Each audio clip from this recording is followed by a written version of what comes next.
अस्सलाम वालेकुम। Country news के साथ मैं हूं तलहा अनवर।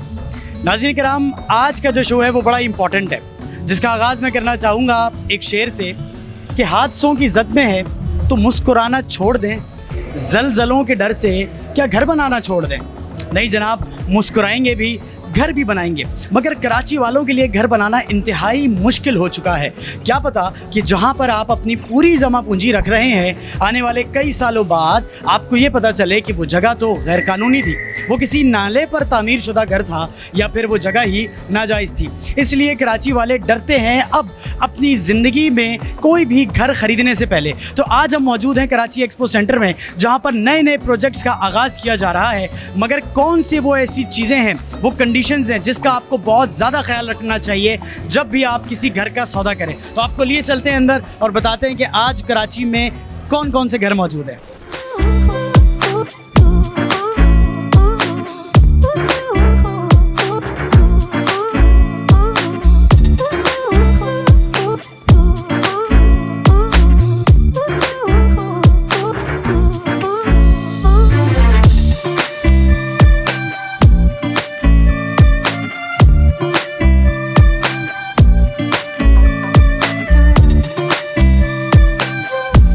अच्छा जी, तो इस वक्त हम मौजूद हैं गुलबर्ग ग्रीन्स, जो भी इस्लामाबाद में मौजूद है, और देखने से तो बड़ा अच्छा लग रहा है कि जी 7 मरला 10 मरला एक केनाल। अब जो अमाउंट लिखी हुई है क्या एक्चुअली वही है?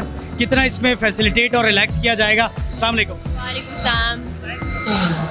ये है इस्लामाबाद में मार्गला रोमेन हाईवे पे और गुलबर्ग ग्रीन में है ये। लेकिन ये जो प्राइसेस हैं ये इसकी रियल प्राइसेस हैं, लेकिन हम लोग इस पे अगर अभी कोई बाय करते तो हम 10% ऑफ दे रहे हैं। और ये विलाज हैं और ये प्लॉट्स हैं। ज़बरदस्त। अच्छा, यानी कि ये सब अप फ्रंट पेमेंट ही करनी होगी, या इसमें कुछ आप कुछ सालों तक का प्लान देती हैं? नहीं, ये वो सालों वाला प्लान है, ये पेमेंट करनी होगी। मुझे ये बताएं कि कराची से कैसा रिस्पांस मिलता है जब भी इस्लामाबाद की कोई प्रॉपर्टीज़ होती हैं? कराची में काफ़ी लोगों का अच्छा रिस्पांस रहा है। काफ़ी लोगों ने यहाँ पे आके प्लॉट्स में भी इन्वेस्टमेंट की और विलाज में भी। ये जो प्लान है FBR ने भी प्रूव किया है, नैब ने भी किया है और CDA ने भी किया। और बेसिकली जो गुलबर्ग ग्रीन है वो IB की सोसाइटी है, ब्यूरोक्रेट्स की सोसाइटी है, लेकिन उसमें कुछ कोटा होता है कि जो आप आम लोगों को भी दे सकते हैं। तो इसमें कोई इशू नहीं होगा क्योंकि IB की सोसाइटी है ये, और CDA ने भी उसको मंजूर किया हुआ है, तो there is no issue in that. Gulberg Greens के नाम से ये जो है इस्लामाबाद में प्रोजेक्ट है, इसमें आपको प्लॉट्स मिलेंगे एंड विलाज। ठीक है, 7 मरले का, 10 मरले का और 1 कनाल का प्लॉट है। इन्हीं प्लॉट्स पे बने हुए हैं विलाज जो है आपको इंस्टॉलमेंट में मिल जाएंगे 3 ईयर्स की। डाउन पेमेंट आपको करनी पड़ेगी 30% और देन उसके बाद जो है आप पेमेंट करते हैं। आसान से सवाल का जवाब दें कि आज के दौर में 2022 शुरू होने वाला है, घर ढूंढना आसान है या घर वाला? घर वाला। ये बताएं कि आज के दौर में 2021 ख़त्म हो गया, 2022 शुरू होने वाला है, तो आज के दौर में घर ढूंढना आसान है या घर वाला ढूंढना आसान है? घर वाला आसान है, घर वाला ढूंढना मुश्किल है। मेरे घर तो मिल जाते ऑफ कोर्स। सारे घर वालों के लिए तो इस तरह एक्सपो नहीं होंगे ना कि जी ये अच्छा घर वाला है, ये अच्छा घर वाला है। That's true. आपके लिए क्या बेहतर है? मेरे लिए दोनों ही बेहतर हैं। आप इतनी बुझी बुझी सी क्यों बैठे हैं? मेरी तबीयत ठीक नहीं है आज। सर, घर लेना भी बहुत मुश्किल है।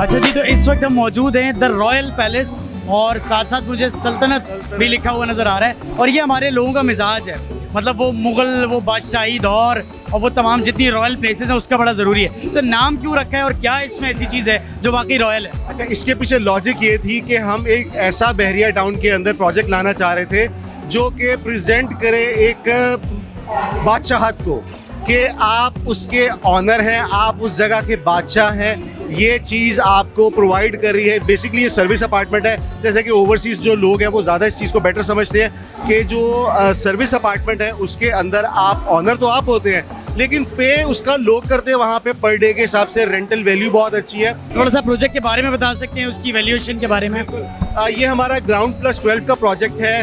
हेड ऑफिस बहरिया टाउन का प्राइम लोकेशन के ऊपर है, प्रीसेंट 5 के अंदर। वहाँ पे एक ही सिनेमा बहरिया के अंदर, उस सिनेमा के करीब तरीन है, सिनेमा की बैक लगती है इसको, और सराउंडिंग में सिर्फ आपके जो बहरिया का हेड ऑफिस है वो है और एक सिनेमा है। उसकी बैक पे लेक बहुत खूबसूरत है, लेक है, थीम पार्क का व्यू आता है, 12 फ्लोर की इसकी बिल्डिंग है, वैले पार्किंग की सहूलत है, तमाम एमिनिटीज इसके अंदर है, टॉप रूफ इसका रेस्टोरेंट और स्विमिंग पूल इसके साथ दिया गया है। सिक्योरिटी का क्या इसमें आपने रखा है? क्योंकि बहरिया टाउन की सिक्योरिटी एक तरफ, लेकिन अभी कुछ अरसे पहले लोगों ने देखा कि लोग जो थे एहतजाज करते हुए बहरिया टाउन में एंटर हुए, तो वो बड़ा एक रिस्की एलिमेंट है, उसको कैसे मेक श्योर करेंगे? अच्छा, उस चीज़ के अंदर ये था कि वो जो वहाँ पे जो हादसा हुआ वो एक उसके पीछे बैकग्राउंड कुछ और था, वो बहरिया टाउन से रिलेटेड नहीं था, वो थे कुछ मतलब गवर्नमेंट से रिलेटेड चीज़ों के अंदर उन्होंने इंतशार पैदा किया, लेकिन उसका फ़ायदा बहरिया टाउन को हुआ। अब आप कहेंगे कैसे फ़ायदा कैसे हुआ, गेट जल गया, फ़ायदा क्या हुआ?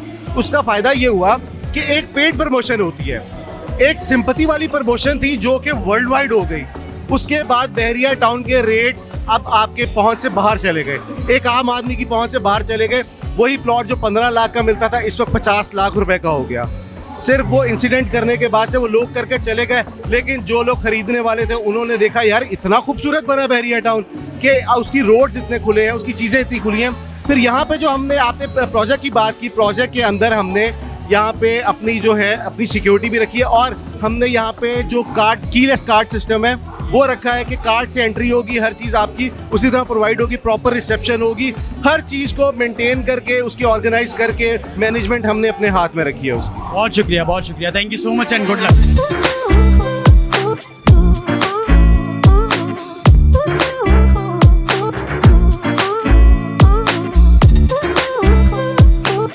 अभी इस वक्त हम मौजूद हैं J7 के ग्रुप पर और यहाँ पर आप देख सकते हैं कि बड़ी कतारों में लोग मौजूद हैं और कुछ लकी ड्रॉ हो रहे हैं, इनसे बात करते हैं। अस्सलाम वालेकुम। देखिए, बात है कि पाकिस्तान में अगर बिजनेस के हवाले से देखा जाए तो रियल एस्टेट एक ऐसा सेक्टर है कि उसमें आप अगर हज़ारों रुपया इन्वेस्ट करते हैं तो आप लाखों का रिटर्न लेते हैं, लाखों इन्वेस्ट करते हैं तो करोड़ों का रिटर्न। मतलब प्रॉपर्टी डी वैल्यू नहीं होती, ये हमेशा अपनी साख बनाती है, उठती है, बस थोड़ा सा टाइम टेकिंग चीज़ें होती हैं। बाकी प्रॉपर्टी में इन्वेस्टमेंट हर हाल से सेफ है, सिक्योर है, आपका फ्यूचर इसमें बहुत ब्राइट होता है। तो कराची हो, ख्वाह इस्लामाबाद हो, लाहौर हो या पाकिस्तान का कोई भी शहर हो, मैं तो सब लोगों से कहती हूँ कि वो लोग आएँ, प्रॉपर्टी में इन्वेस्ट करें। और ख़ास करके हमारा जो J7 है ये इस्लामाबाद का एक बेहतरीन डेवलपर ग्रुप है जिसके मल्टीपल प्रोजेक्ट्स डिलीवर्ड हो चुके हैं सक्सेसफुली।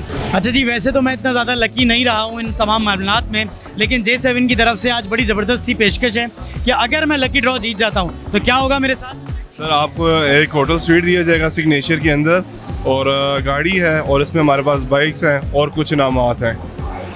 अच्छा जी, तो इस वक्त हम मौजूद हैं द लाइफ रेजिडेंशिया में और इस्लामाबाद में ये बड़ा ज़बरदस्त सा प्रोजेक्ट है। अस्सलाम वालेकुम, कैसे हैं सर? ठीक है आप? सर मुझे बताएंगे प्रोजेक्ट की खास बात क्या है? प्रोजेक्ट की खास बात यह है कि इसमें आम इस्लामाबाद में और जैसे आपके कराची में भी पानी का, मीठे पानी का बहुत प्रॉब्लम है। ठीक है, जहाँ पे भी चले जाएं, रहने को आपको अच्छी जगह मिल जाएगी लेकिन मीठा पानी नहीं मिलेगा। ठीक है, इसकी जो खास वजह है, इसमें नेचुरल तौर पे हमारी सोसाइटी में 2 डैम हैं, सेम लाइक दुबई की तरह हमने मेन सारा हाई राइज और कमर्शियल दिया हुआ है। कमर्शियल की बैक पे इसके फिर रेजिडेंशियल प्लॉट होंगे। 1.5 से 2 साल बाद हम इसका पोजेशन दे देंगे, तो बंदा आसानी के साथ घर बना सकता है और प्राइस जो रखी हुई है एक आम जो लोग हैं वो भी इसको अफोर्ड कर सकते हैं। 5 मरले का प्लॉट वो 32 लाख है, जिसकी 6,40,000 डाउन पेमेंट है और 2,10,000 क्वार्टरली इंस्टॉलमेंट है जो आसानी के साथ हर बंदा पे कर सकता है।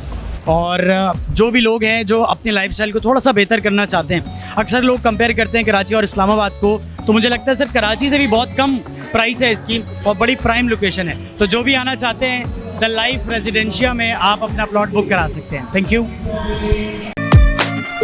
ओके जी, तो इस वक्त बहुत सारे लोग ऐसे भी हैं जो कराची से बाहर इस्लामाबाद में कुछ अच्छी प्रॉपर्टीज़ की तलाश में, लेकिन कुछ ऐसे लोग भी हैं जो पाकिस्तान के अलावा यूरोप में या दूसरे ममालिक में भी रहना चाहते हैं, अपने लाइफस्टाइल को बेहतर करना चाहते हैं। तो अगर आप बोस्निया में रहना चाहते हैं तो वहाँ पर क्या तरीक़ेकार होगा, कितनी इन्वेस्टमेंट होगी, कितना खर्चा आ सकता है, लीगल ऑब्लिगेशंस क्या क्या होंगी, हमारे साथ मौजूद हैं। अस्सलाम वालेकुम। वालेकुम अस्सलाम। सर बताएं थोड़ा सा कैसे एक आम आदमी बोस्निया जा सकता है, वहाँ पे रिहाइश पजीर हो सकता है? आम आदमी जो है उसके लिए तो हमारा प्रोजेक्ट नहीं है, ये पर्टिकुलरली इन्वेस्टमेंट पर्पसेस के लिए है। जो बिज़नेस कम्युनिटी के लोग हैं वही वहाँ पे इन्वेस्टमेंट कर सकते हैं और इस वक्त बहुत पोटेंशियल है इस कंट्री में, क्योंकि ये कंट्री डेवलपमेंट फेज़ में है, EU का एप्लीकेंट है और वहाँ पे बिज़नेस की बहुत अपॉर्चुनिटीज़ हैं, पर्टिकुलरली रियल एस्टेट के अंदर। मिनिमम क्या स्लैब है कि जिसकी अगर वहाँ पे इन्वेस्टमेंट की जाए तो ये प्रोसेस थोड़ा सा आसान हो सकता है? इन्वेस्टमेंट जैसे हमारे पास ये जो एक प्रोजेक्ट है फार्म हाउस का, वहाँ पे हम ये तकरीबन एक फार्म हाउस 4 कनाल का ये फार्म हाउस है और ये 20 मिलियन रुपीस 2 करोड़ रुपए का हम बेच रहे हैं, जिसका 2 इयर्स का पेमेंट प्लान है। तो हाँ, उसमें भी इंस्टॉलमेंट प्लान है, क्योंकि ये रॉ लैंड है, हम इसको डेवलप करेंगे, इंफ्रास्ट्रक्चर बनाएंगे, 2 साल में ये कंप्लीट होगा, तो उसका ये पेमेंट प्लान है 2 साल का।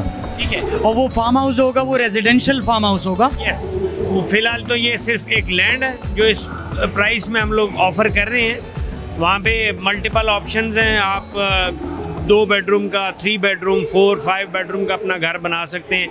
It's basically holiday home concept.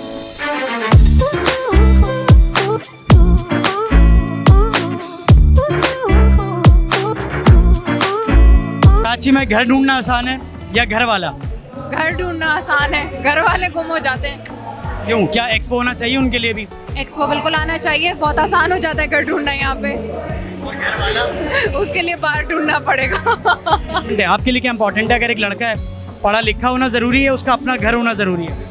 लड़का हो तो इंसान होना जरूरी है सबसे बड़ी। पढ़ा लिखा हो, जब इंसानियत होगी तो पढ़ा लिखा भी होगा, पढ़ा लिखा होगा तो घर बार भी होगा, और वो सब चीज़ों को सही तरह चला लेगा। आपके लिए क्या ज़्यादा मैटर करता है, पैसा, गाड़ी, घर या तालीम याफ्ता लड़का? तालीम याफ्ता लड़का, तालीम ज़रूरी है। तालीम होगी तो सब कुछ वैसे ही आ जाना है उसके पास। इतनी डिप्लोमेटिक हो गई हैं आजकल की ख़वातीन कि तालीम होगी तो कमाता तो होगा। ये बताएं, कराची में घर ढूंढना आसान है या घर वाली? घर ढूंढना आसान है, क्योंकि यहाँ पर एक्सपो लगता है। तो घर वालियों के लिए भी लगाएं कोई एक्सपो? जब आप घर ढूंढने आएंगे तो घर वाली भी मिल ही जाती है यहाँ पे। कैसे अगर आप ये बताओ ना कि एक घर होगा, आपके पास तो आते होंगे ना कस्टमर्स भी, तो क्या नौजवान नस्ल के लोग आते हैं जो इतना पोटेंशियल है, इतना कमाल है इतनी कम एज में, क्या वो घर खुद खरीद रहे हो? अब तो देखें, इतना आसान प्लान बनाया है जो इस्लामाबाद की मार्केट आई है यहाँ पे, तो ये है कि ये लोग इतना इजी पेमेंट प्लान लाए ना कि हर कोई अफोर्ड कर सकता है। बहुत इजी पेमेंट प्लान कर दिया कि लो कॉस्ट डाउन पेमेंट में ही जो ना आप अपना घर कर सकते हैं। कराची में घर ढूंढना आसान है या घर वाली? घर ढूंढना आसान है, घर ढूंढना वो मुश्किल है। इस वक्त जो हमारा मुआशरा, हमारा जो माहौल है, गुर्बत की तरफ जा रहा है। सही है, हर बंदा परेशान है। कितनी लेडीज़ हैं जो घर में बैठी हुई हैं। हम कलमा पढ़ने वाले हैं, ठीक है, आजकल जहेज चाहिए, ये चाहिए, इनकी आगे लेडीज़ बैठी हुई हैं। तो लोग जो है वो अपनी जमा पूंजी को लगाते हुए डर रहे हैं, वो कौन से ऐसे पॉइंट्स हैं? सर देखें, फर्स्ट ऑफ ऑल एक जो होता है ना इन्वेस्टर, उसकी किसी भी रियल एस्टेट के प्रोजेक्ट में इन्वेस्टमेंट करने से पहले उसके लिए सबसे पहली चीज़ होती है कि जहां वो इन्वेस्ट कर रहे हैं, आया उस सोसाइटी या उस हाउसिंग प्रोजेक्ट की NOC है या नहीं है। फर्स्ट ऑफ ऑल कराची का तो इतना शायद मेरा एक्सपीरियंस नहीं है। सॉरी, इस्लामाबाद में जो आपके इस्लामाबाद के कैपिटल डेवलपमेंट अथॉरिटी के अंदर जितने भी प्रोजेक्ट आते हैं, जिनमें से नंबर 1 पे आपका गुलबर्ग इस्लामाबाद है, जो हम यहाँ पे आपके पास कराची वालों के लेके हैं। यही नस्ला टावर के बाद बहुत से लोगों का क्वेश्चन था कि भाई इस प्रोजेक्ट की NOC है या नहीं है। तो NOC सबसे पहली चीज़ होती है। ठीक है, इतनी बिल्डिंग यहाँ पे अनथराइज, ये सिर्फ नेशनल टावर ही क्यों, उसके अलावा भी जितनी है तोड़ें फिर उनको। जब इदारे ये परमिशन देते हैं उस वक्त ये इदारे कहाँ सो रहे होते हैं। कोर्ट को चाहिए कि सख्त एक्शन ले ऐसे अनलीगल काम करने वालों पे, ताकि दोबारा ये गरीब आवाम बेचारी पिछे ना। घर एक बार बनता है, आपने सवाल किया ना, घर बनाना, बच्चों के सर पे छत ना हो तो बच्चे कहाँ जाएंगे, घर वाली कहाँ से आएगी। यहाँ सबसे पहले रिश्ते में होता है घर अपना है, लड़के का घर देखा जाता है, ठीक है ना। तो अब बात ये है कि बिल्डर्स को भी चाहिए कि आवाम के साथ ताउन करें।